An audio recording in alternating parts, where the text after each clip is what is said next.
you wanted the best, you've got the best podcast. The hottest podcast in the world. The Chris Voss Show, the preeminent podcast with guests so smart you may experience serious brain bleed. The CEOs, authors, thought leaders, visionaries, and motivators. Get ready. Strap yourself in. Keep your hands, arms, and legs inside the vehicle at all times, because you're about to go on a monster education roller coaster with your brain. Now, here's your host, Chris Voss. I'm host Voss here from the Chris Voss Show.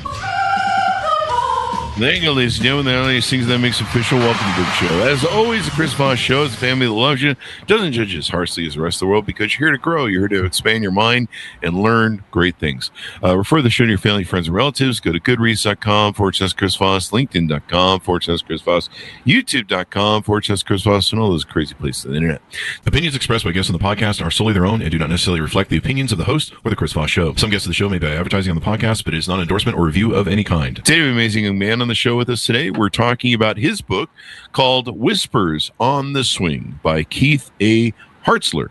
We're going to get into it with him, find out some of the deets, as the kids like to say. I don't know what the kids like to say. I just make that up. And all that good stuff. Welcome to the show, Keith. How are you? I'm great. Thanks, Chris, for letting me be on your show today. Thanks for coming. We really appreciate it. Give us .coms. Where can people find out more about you on the interwebs? Well, I have a website that is in my book. It's whispersontheswing at gmail.com. And I also have a website, whispersontheswing.com. And those are the two setups that I have. So give us a 30,000 overview of what's inside this book. 30,000. Well, it's a compilation of a lot of little downloads that I get. Pretty much 4 o'clock in the morning, I'd wake up, and I'm 69, so I have to get up at night sometimes, and I came back to bed and went to settle in, and I had phrases going through my head, and so I picked up my phone and started typing them in, and went to put my phone down, got another one, and they're just little snippets that are like discussions with God or prayers to God, or I don't know. Some people say it's kind of like a devotional, but I don't know. It's a description would be kids say the darndest kid. Kids say the darndest things. If you ever saw that Art Linkletter show, that's way back in the 60s. Oh yeah. It's kind of like I'm an adult, but I got a little kid in me, and everybody does.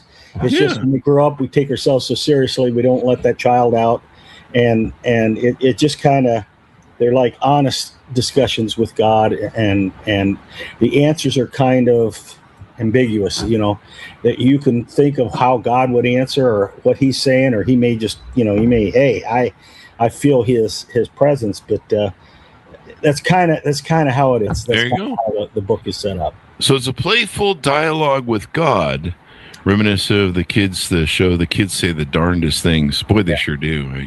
But, the great thing about kids at that age and saying the darndest things is there's kind of an innocence to it, right? Yeah, there's innocence, there's trust, there's and there's no filter, really. Yeah. You're the filter for the kids. I raised 3 myself, and but you know what? They're innocent, and there's part of that in every one of us. Now, how do these thoughts work? Because, I'm thinking of the time that my fiance, her little 3-year-old daughter, decided as I was taking her through the checkout line at the store. I can't remember which one it was, but she said, "Why is that woman so fat or ugly?" One of the two. Yeah. I don't remember. And of course, it was within earshot of everyone. And so kids do say the darndest things. Is it in that sort of like I said, there's no filter. You don't know when it's going to come out. All right. But does God swear a lot, or does he does he have a filter, or does he just let it fly? Oh, there you go. He swears on himself. He says he says my word is more valuable than anything, and he holds himself to the standard of what he says he will do. And so he'll swear on himself. Does he use his own name in vain? Like, I won't swear because I'll pick up the YouTube algorithm, but does he use his own name in vain? Like, gosh darn, I'm sure am great, but No, instead but God. he does swear. Oh, does he? Okay. He swears in that what I say I will do. When he makes a promise, he keeps his promise, he keeps his word. But swearing, like we use the word, like I said, it's when God swears, he swears on his word. He says, okay, I'm saying this, and so that has the value. It's not he's saying words that we would say for out of anger or stuff like that. It's not that kind of an experience. And it's if you look at the 10 Commandments, he puts it down there. He values himself. The first 4 are about himself, our relationship with him, that the value is there, and then the last 6 are about our relationships with fellow man. Yeah. So, I mean, he puts great value in who we are. And it would be funny. It'd be a good SNL bit if God was sitting around swearing all the time. And it's like, Jesus Christ, will you look at what these human beings are doing? And then Jesus comes through. What? You want me? What's going on? He's like, no, I was just saying that. I hope you don't have that real view of that. No, I'm just doing a joke. I understand. You're being light. We do the comedy on the show. Yeah. So what was the inspiration behind this book? This is your first book. What was the seed?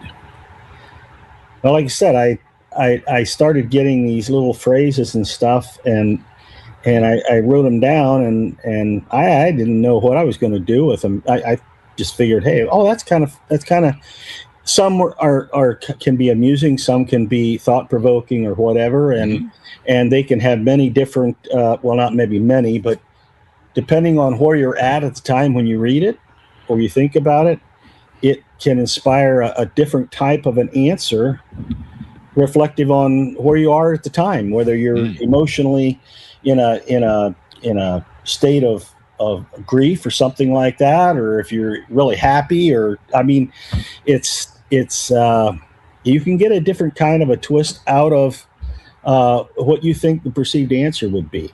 But I would get these, and then after I got it happened for pretty regular every morning around 4 or 5 o'clock in the morning for a couple hours. I'd just type them in my phone, and I'd save it, and if I hadn't done that, I wouldn't remember these things. And then what I did was I said, you know what, I got to share this. I shared it with my wife, and I printed them up, and I shared it with our pastor's wife and our pastor. And I didn't get much comment from my pastor, but the pastor's wife, she's a bookaholic. I mean, she just reads and reads. She has so much stuff that retains, and she said, these are really good. You ought to publish this. And it's like, really? So there was an open door, and in the last 6 years, see, I actually published this November of 2025. That's when it was actually published. And I started the process the year before in December to get a publisher. And on my birthday, I actually took the manuscripts and stuff to them and got this process started. So it took about 5 months to get it published. And it was a self-published book. So this is how advertisement happens and stuff. But and book signings and stuff. But but I've had a real positive response from. I've given the book to friends, of course, and some of them said, "Well, I just couldn't put it down." You can read it in 20 minutes because they're just really short snippets. But when I asked them, "Well, what'd you think of the book?" and they go, "Well, I haven't got through it yet." I says, "What do you mean? I gave it to you a week ago." "Well, I'm only on page 30. I says, "Why is it taking you so long?" "Well, there's so much in it. It was just something would kind of strike me, and I'd just be thinking about it, and I just really didn't get through it." And I go, "Wow, it struck me that it had an impact like that with people." I have my brother, he hasn't read the whole thing through. He's been using it for every morning when he gets up and he has his little devotional time and stuff. He'll read one of them. Yeah. Now he says, "You know what? I kind of like this one. I need say it back to me or something like that." And but I says, "Wow, impressed me because this was the brother that we always fought when we were little, and he was like, I have one of yeah, those. and you know, and then when we get to this point, he's my next older brother, and and when he shared that, it meant something to me to have someone that I had a history with in a lot of different ways, and that he's using it for a devotional, and I go, oh, I'm really impressed. So yeah. Well, you know, we hopefully all of our relatives take and grow up. Let's put it that way. Yeah. But no, you know, I used to be a speed reading demon, and I would speed run like it 2.5 times or something through audiobooks and stuff, and I would just slam them out. And I had a guy who came on the show, and you know, he was talking about reading comprehension, enjoying reading, and different things like this, and I told him about how I did that, and he went, dude, tell me what was the last book you read? And man, I couldn't think of it. You know, I consume a lot of books on Audible, and he goes, okay, well, think of one you can remember. And I was like, oh yeah, that Good Habits book or whatever it was. There's like some Power Habits. I can't remember. I can't even remember what it was. See, and he goes, what'd you learn inside of it? And I go, you make good habits and do things. And he goes, you don't really remember, do you? And I go, no. And he goes, dude, slow down. You know, quit buying the audiobooks and speed running them. He goes, you're not really learning anything. You're just blasting through stuff. So he goes, the real way to enjoy reading and writing is to read it and ponder it, you know, take little snippets and then, you know, highlight them in a paperback. And I was like, God, you're right. I'm just doing this for the scoreboard. I'm not learning anything. Yeah. I mean, maybe there's something that I pick up, but a lot of it doesn't stick.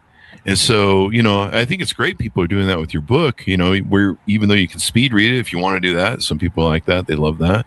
But, you know, I sit down with like meditations, Marcus Aurelius in the morning or some sort of other Stoic stuff.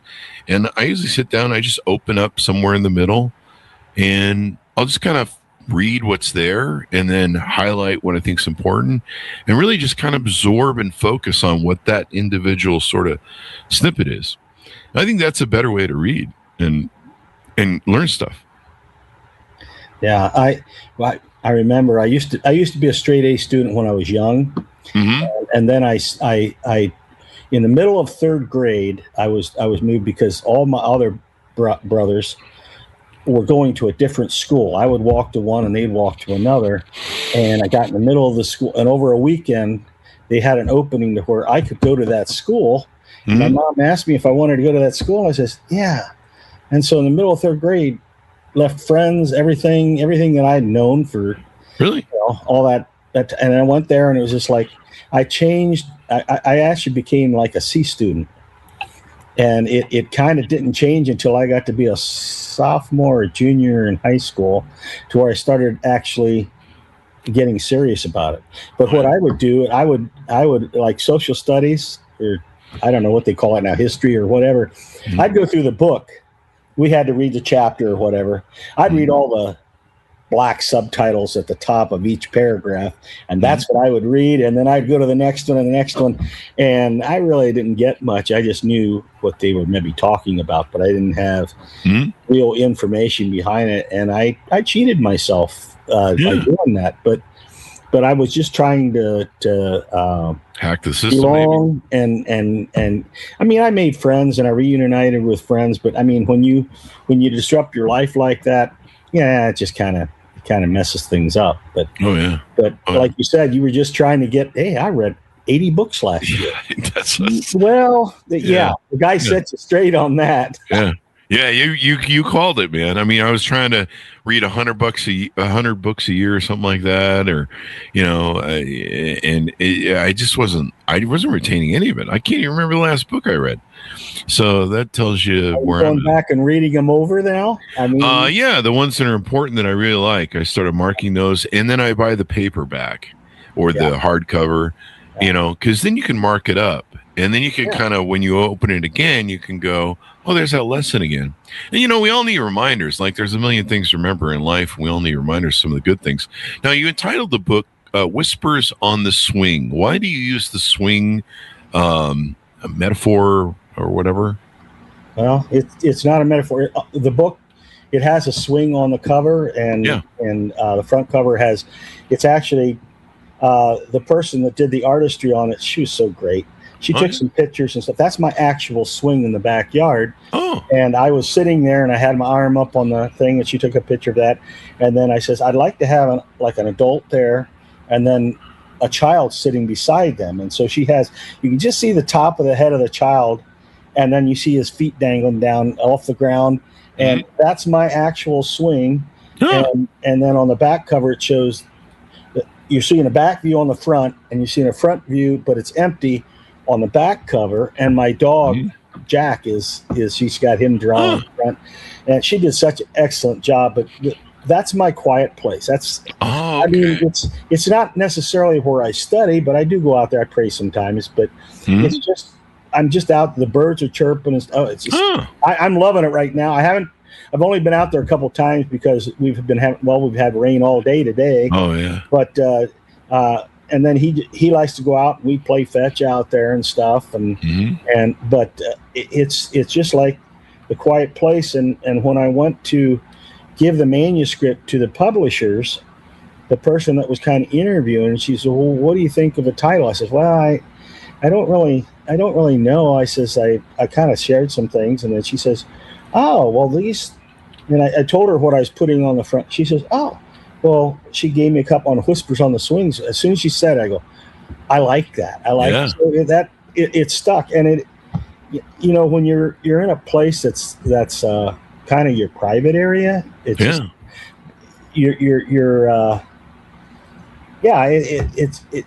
it just evokes what is in the book. They're just little whispers. Yeah, they're little secrets that you have with God, because every one of the phrases except one that I wrote has Lord, comma, and then the rest of it. The rest follows, and it's only like a sentence or two. And people say, "Well, there's not much in this book." There's a lot in this book. It's just, you can't read it like you read it. You have to. You just have to sit down and I mean, you can do it with an ebook, but it's something about having a book in your hands. I'm not a book reader. My wife is, but I'm not. I would fall asleep reading a book, but these things here created lessons and things with me. They helped me. Yeah. And basically it's part of me in the book, just like somebody that writes a novel. There's something about the novel that's probably real in their lives. One of the authors I met at the London Book Fair, he was I'm not sure, novelist, or he would tell stories, but he would always base them where he had grown up as a child and through his 20s maybe. And everything in every one of his books would have a connection to that spot. And I thought, well, that's really good. But I didn't come with any intent with this. In fact, I would have never done it if she hadn't said, "Hey, you ought to publish these." No, because I took value in who she was, and she had written a book, but she never got a publisher to take it. Oh, she didn't try to self-publish, and I said, "Boy, you should self-publish your book." Because when you write something, it has value to you, and regardless of whether it necessarily sells, it puts it out there and it makes it accessible to people that need to hear it. And I believe there's a lot of people, especially in our world today, there's so much fractured types of things. I don't want to get political or anything. But there's so much. There's fear. There's apprehension. People don't know God. People don't believe God. But the thing is, some of the things that are happening all over our world are just, people are starting to realize, boy, I think there is a God. What's he doing? And this book, it just kind of takes you back to a time when you had more innocence in your life than your own struggles. Because when you grow up in life, you go through struggles, you go through work. I'm retired now, so I don't have that in my life, but I have the experiences of it. Everything that I have in my experience in my life, I have. Mm-hmm. But I don't remember a lot of my childhood, early days, and I'm amazed when I come into people. They will be able to tell what they happened when they were 2. I go, how do you remember that stuff? but this book, it kind of takes you there in an intellectual way to where you can ask God anything, because he's interested in you. He's interested in what you think. He wants relationship. That's why he created us. He created us to because he wanted to have people that chose to engage with him and love him and that kind of stuff. Mm-hmm. Yeah, we're stuck here right now. No, we're planted here. I should say stuck. Stuck is a bad word. We're planted here. Yeah. And as we're here, we're growing up and we're maturing. He wants to be involved in that whole process. And some of the things that we go through that are struggles for us, that's just where he's maybe pruning us, and he's just snipping off something here or snipping off there. And one of the things that I wrote in here kind of pertains to that. It says, Lord, help me not to hold on to things so tightly, so you can give them to me. If we're holding on to something really tightly, it has a higher value than what it needs to have. He wants us to value him more than anything. And if something is grabbing our hearts to the degree that it's greater than him, he doesn't really want that to be holding that position. So he might kind of cut that off of us. But if we give it to him, he has the opportunity to give it back to us. It doesn't have the importance. We've sacrificed. Lord, if this isn't something you want me to have, you can have it. You take it. It's yours.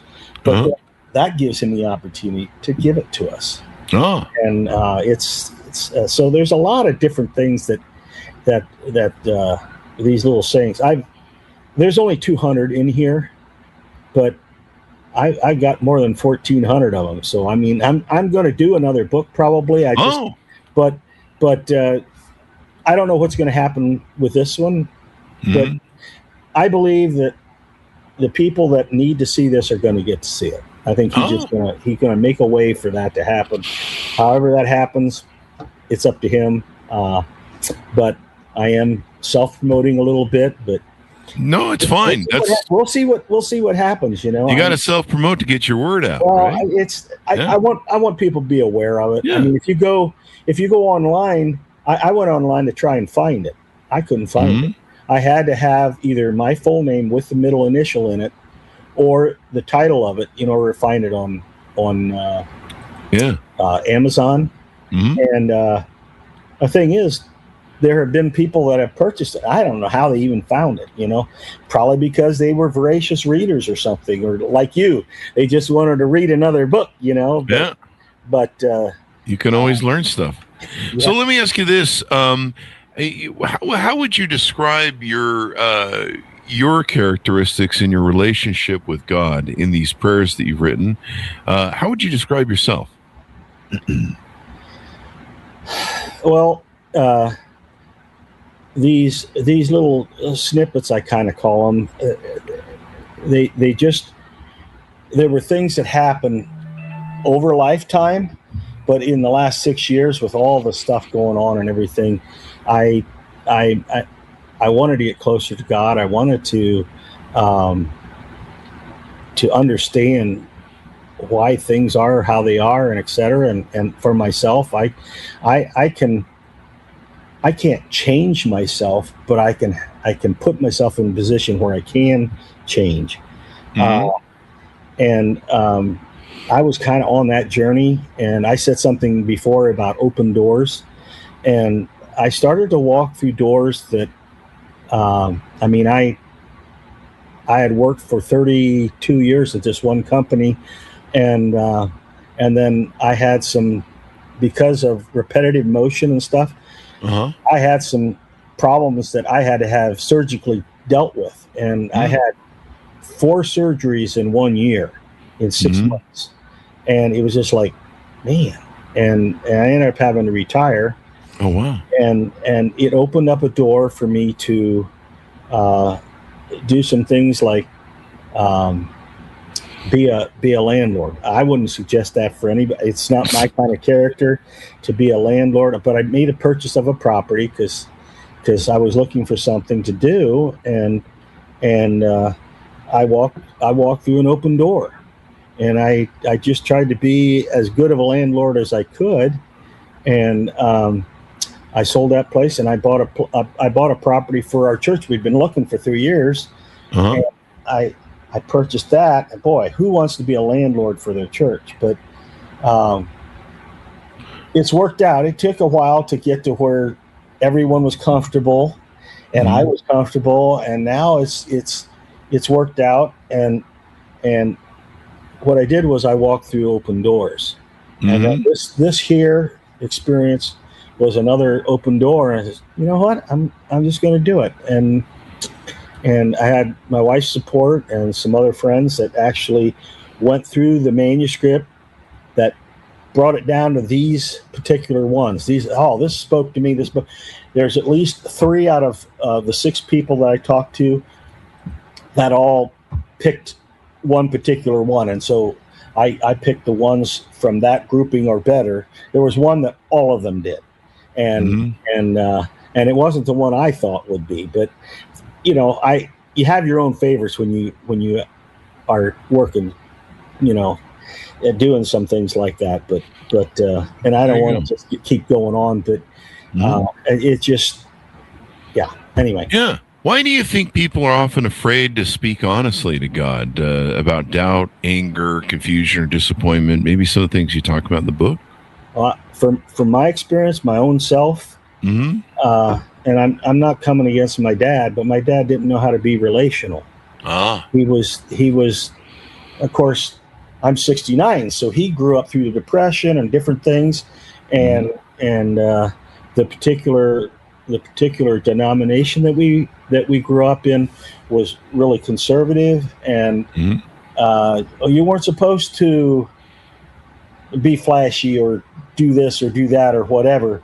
And he had he was the only son of 4 siblings. He had 3 sisters.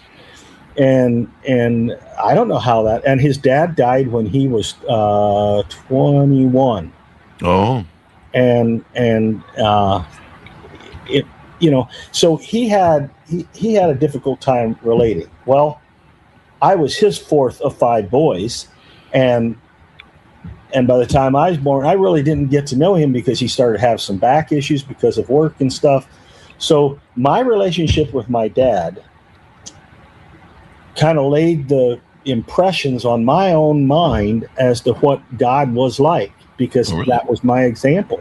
And I think a lot of people have good relationships with their fathers. There's a lot of people that don't have good relationships with their fathers. There's a lot of in between. But it does form, because it's the male figure, it does form or formulate our view of God.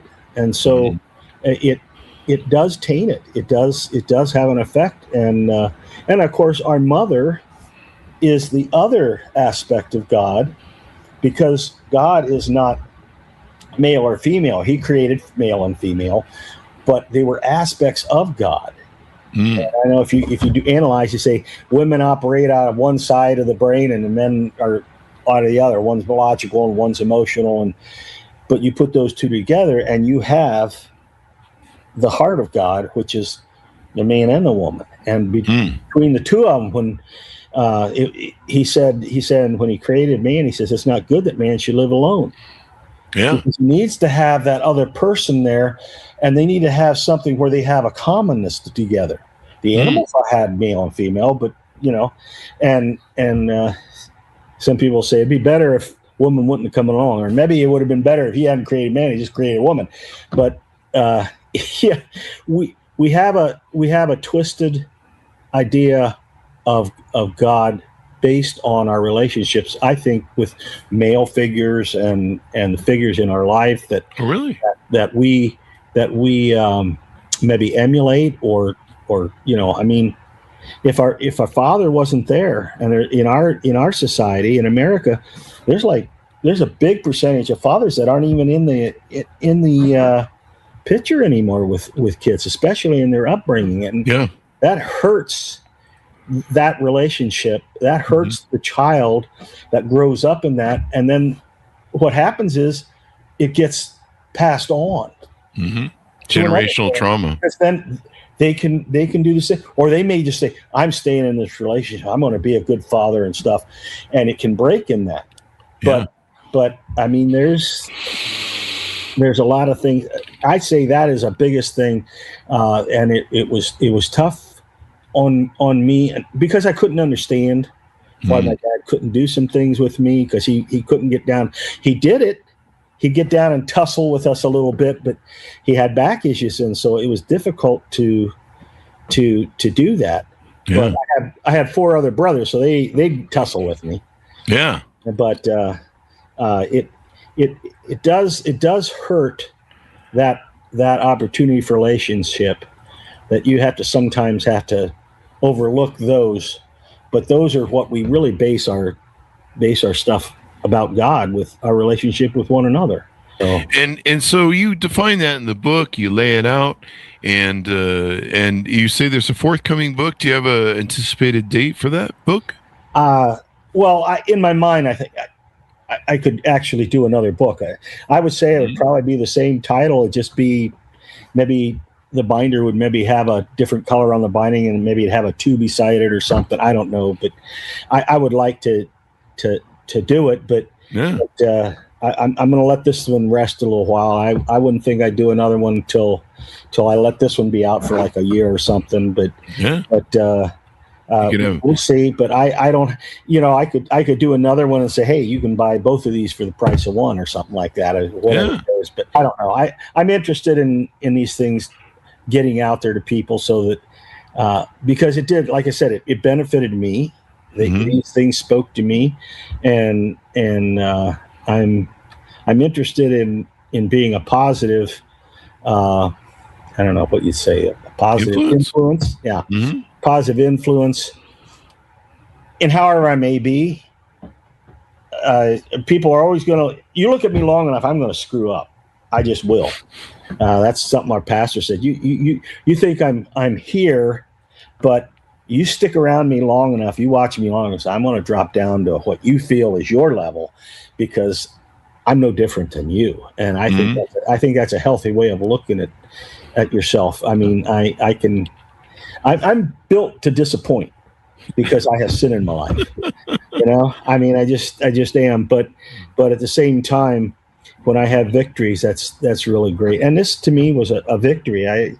Just the fact that people got a kick out of some of the stuff. And minister, I had a sister-in-law. She says, "Oh, I laughed and I cried and I had all different things, all different emotions." I says, "Wow, it's you never know how something you do might affect someone." And for those kinds of things, it's just like I'm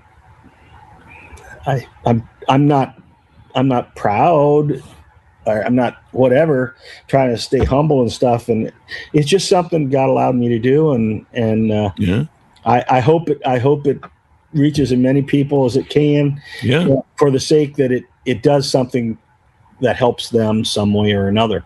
Maybe gives them the opportunity to say, "Oh, wow, I can talk to God like this." You can talk to God however you want to. You can scream at him, yell at him, or whatever, but you can also have a relationship with him, just like you do with a person.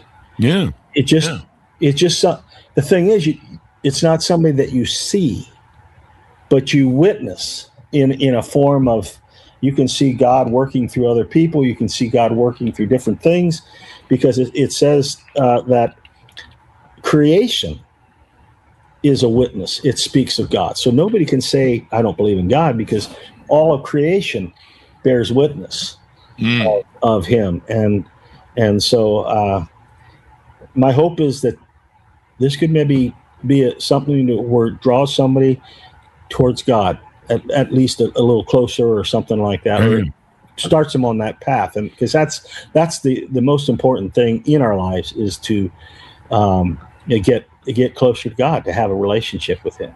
And that's what you hope people derive from your book? Yeah. I think the opportunity is there. Is there one passage or idea in Whispers of the Swing that you hope every reader walks away from remembering? Maybe you want to share one real quick before we leave? Or you can just, recite it off the top of your head of what... Well, there's one in here. Lord, yesterday and tomorrow are really kicking me around. Could we spend a day together? That's what it does is, you have your past, and everybody has a past, and you look towards the future. You have desires, or you have projections, or whatever, and those can cause worry or stress or whatever, depending on what kind of whatever you're running through your mind. You know what, Lord? I just like to spend a day with you. Can I do that? Can I put these other two things that are pushing me around? Can I just spend a day with you? That would just be, because this is where I'm at right now. Can I be myself? You can put a lot of different things in something that just says that, Lord, yesterday and tomorrow are kicking me around. Can we just spend a day together? People got a lot of different ways. There's another one that says, Lord, I'm here and I'm there. Be with me in both places. It can be as deep or as funny or whatever that you choose, but it's something that you can sit down and you can pick it up and put it down, and you can come back and read the same one later on, and it might mean something totally different.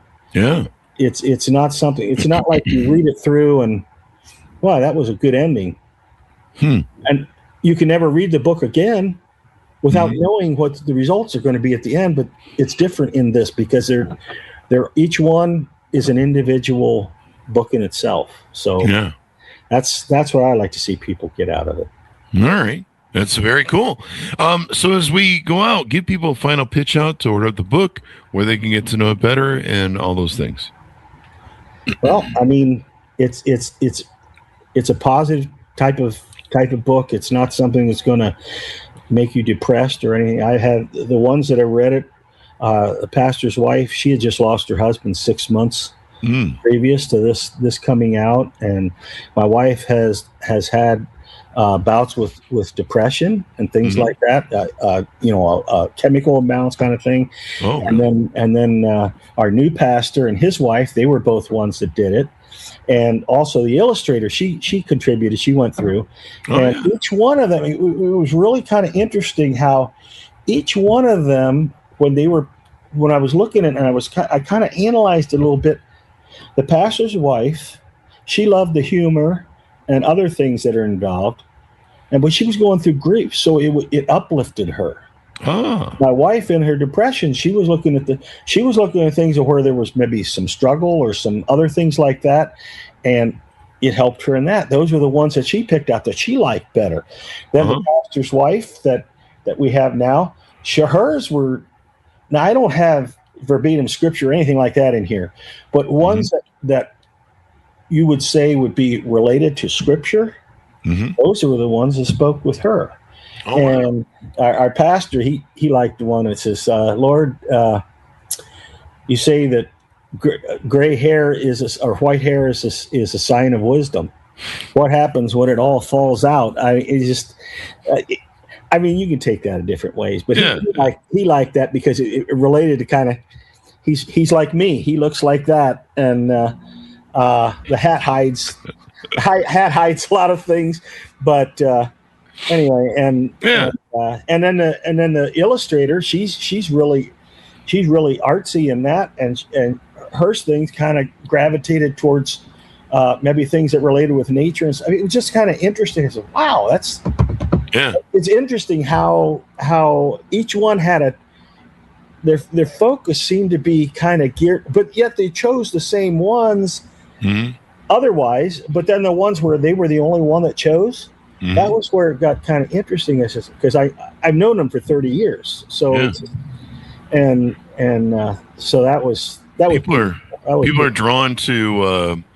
People are drawn to maybe what resonates with them, or maybe what they're working on. That's what will speak to you at the time. Like what I said at the beginning, that when you go through it, it'll strike you differently.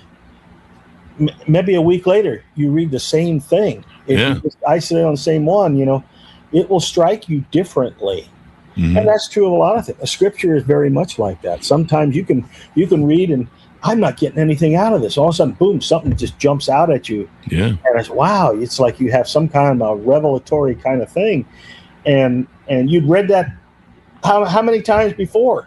But God brought you to a certain place. And at that point in time, he let you read something that spoke to you and use that. And that happens in this book. It does. Yeah. I mean, people, it is interesting. That's why I recommend, like we were talking about before, sitting down with a real book and using a magic marker. I got like a whole box of, not magic markers, but highlighters, yellow highlighters. And boy, I retain so much better. I'm so glad I had that guy on the show who came and told me. He goes, there's a lot of room. Look at this. Okay, so here I just open the page up. You see, there's just a phrase like, there's plenty of room. There's illustrations at the bottom, at the top, opposite pages, but there's lots of room that you can put a comment in there. Yeah. And you may write something down and date it or something, kind of like a journal type thing. And if you come back to that same one later on, I feel like reading that book again. And you go through it. Wow, and you can write something down, and it would be entirely different if you had the same one that kind of spoke to you. It was. Yeah. I'm really excited about the book in that I've been nominated for those little seals they put on them. Yeah, it's kind of an important thing in the literary. I got a recommendation from what's the name of the book reviews. So my new book, you see there's nothing on this, but if you get a new one, there'll be a seal right here for that it says it's recommended. And I got 3 more that are 2 in the fall and 1 next early winter in January, February. Who knows? Maybe I'll get a couple more seals on that. That'd be just great. But that's not what's important. What's important is the phrases that are in the book, and I hope that people just get it and just go through it, and you can always gift it to somebody else too. So makes a great gift. Buy them for the holidays. Give them out to all your family and friends. Right? Yeah. Give us the .coms one last time as we go out. Title of the book: whispersontheswing.com and whispersontheswing@gmail.com. Thank you very much, Keith, for coming on the show. You did a great job and wonderful stuff there, and way to inspire people. I appreciate your questions, and I hope I answered them as well as I could. You did amazing. Awesome stuff there. Folks, pick up the book wherever fine books are sold. Whispers on the Swing. You can find it wherever fine books are sold, and it's also linked on the Chris Voss Show. Thanks so much for tuning in. Go to goodreads.com/Chris Voss, linkedin.com/Chris Voss, Chris Voss 1 on the TikTok, and all those crazy places. And be good to each other. Stay safe. We'll see you next time. You've been listening to the most amazing, intelligent podcast ever made to improve your brain and your life. Warning, consuming too much of the Chris Voss Show podcast can lead to people thinking you're smarter, younger, and irresistible sexy. Consume in regularly moderated amounts. Consult a doctor for any resulting brain bleed.